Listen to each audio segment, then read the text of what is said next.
दोस्तों, एक रिसर्च के अनुसार दुनिया में रोजाना करोड़ों लोग किसी न किसी बीमारी का शिकार होते हैं और इन्हीं लोगों की अलग अलग बीमारियों का पता लगाने के लिए डॉक्टर्स अलग अलग टेस्ट करते हैं ताकि बीमारियों का सही पता लगाकर उसका इलाज किया जा सके। और इन्हीं टेस्ट में से एक टेस्ट होता है MRI स्कैन। हो सकता है कि आप सबने भी इसका नाम कहीं ना कहीं जरूर सुना होगा, पर हम में से कुछ लोग MRI स्कैन के बारे में ज्यादा नहीं जानते हैं। MRI स्कैन का आविष्कार मेडिकल जगत का एक बहुत बड़ा आविष्कार था, जिससे कई तरह की बीमारियों का बारीकी से पता लगाया जा सकता है। लेकिन साथियों, आप शायद इस बात को नहीं जानते, किसी MRI स्कैन से व्यक्ति की जान भी जा सकती है। शरीर की जांच के लिए बनी यह मशीन कई बार भयानक और जानलेवा भी साबित हो जाती है। हालांकि यूं तो MRI रूम में दाखिल होने से पहले यह सुनिश्चित किया जाता है कि मरीज के पास या फिर उसकी बॉडी के अंदर कोई भी मेटल की चीज ना हो, लेकिन कई बार जाने अनजाने में यह गड़बड़ी हो जाती है। यदि MRI स्कैन के दौरान मरीज के शरीर में अगर कोई मेटल यानी धातु की चीज रह जाती है तो यह मरीज के लिए खतरनाक साबित हो सकता है, क्योंकि MRI स्कैन के बीच में इन मेटल्स यानी धातु के टुकड़े को चुंबक बहुत तेज गति से अपनी ओर खींचेगी, जिससे शरीर को बहुत गंभीर चोट पहुंच सकती है, यहाँ तक कि जान भी जा सकती है। साथियों, MRI स्कैन आने के बाद मेडिकल लाइन में एक अलग ही भूचाल आ गया है। इस स्कैन ने पिछले कुछ सालों से डॉक्टर्स का काम आसान कर दिया है। डॉक्टरों द्वारा MRI टेस्ट करवाने के लिए तब कहा जाता है जब उसके अंदर मौजूद बीमारियों का पता साधारण एक्सरे या CT स्कैन के माध्यम से नहीं लग पाता है। आज के समय में अधिकतर डॉक्टर मरीज की हर बीमारी का पता लगाने के लिए MRI स्कैन का ही इस्तेमाल करते हैं, और ऐसा इसलिए क्योंकि MRI स्कैन मरीज के हर बीमारी का पता बिल्कुल सटीकता से लगाने में सक्षम है।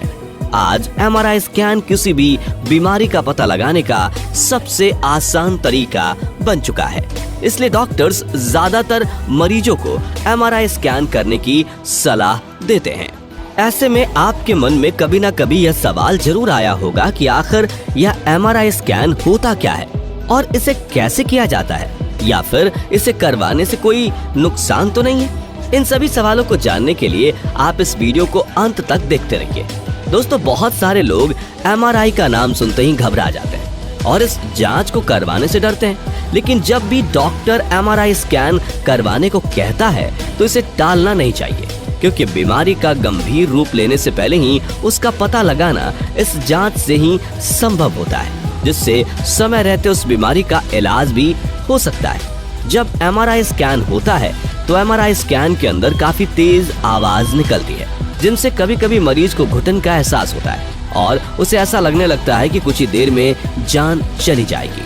असल में ऐसा कुछ भी नहीं होता। दरअसल MRI स्कैन के दौरान निकलने वाली आवाज मरीज को किसी तरह का नुकसान नहीं पहुंचाती। MRI का मतलब है मैग्नेटिक रेजोनेंस इमेजिंग स्कैन, जिसमें आमतौर पर 30 से 60 मिनट तक का समय लगता है और इसकी फीस 5000 से 8000 तक लगती है। यह फीस और समय इस बात पर निर्भर करते हैं कि शरीर के कौन सा और कितना बड़ा हिस्सा स्कैन किया जाना है, इसकी कितनी तस्वीरें ली जानी है।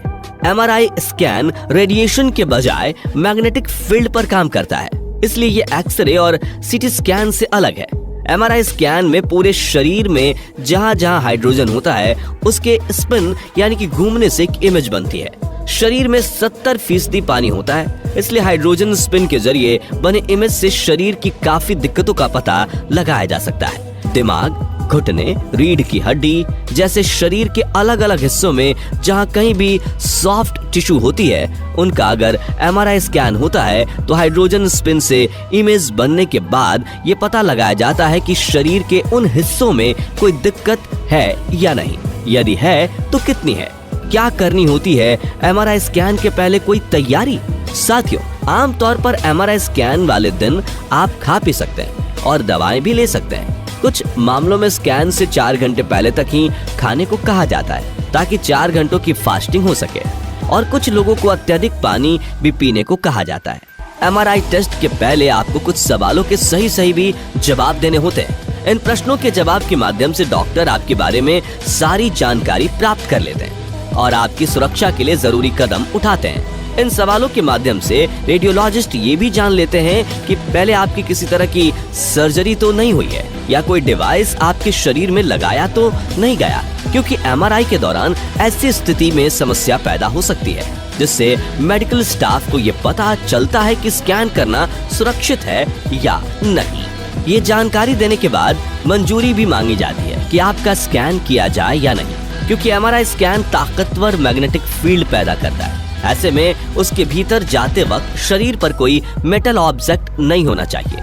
घड़ी, ज्वेलरी जैसे नेकलेस या झुमके, पियर्सिंग, नकली दांत जिनमें धातु का इस्तेमाल होता है, सुनने की मशीन, विग, क्योंकि कुछ में धातु के टुकड़े होते हैं। एमआरआई कराने वाले कमरे के बाहर आपको ये लिखा मिलेगा कि दिल में पेसमेकर लगा हो या फिर शरीर में कहीं भी न्यूरो सिमुलेटर लगा हो तो स्कैन ना कराएं।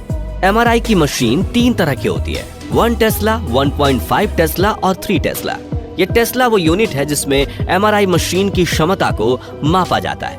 3 टेस्ला यूनिट की क्षमता वाली मशीन लोहे की पूरी अलमारी को अपनी ओर खींचने की ताकत रखता है, यानी मशीन जितनी ज्यादा टेस्ला वाली होगी उतनी ही ज्यादा उसका मैग्नेटिक फील्ड होगा। क्या होता है एमआरआई टेस्ट करते वक्त? एमआरआई स्कैनर एक सिलेंडर नुमा मशीन होती है जो दोनों तरफ से खुली होती है।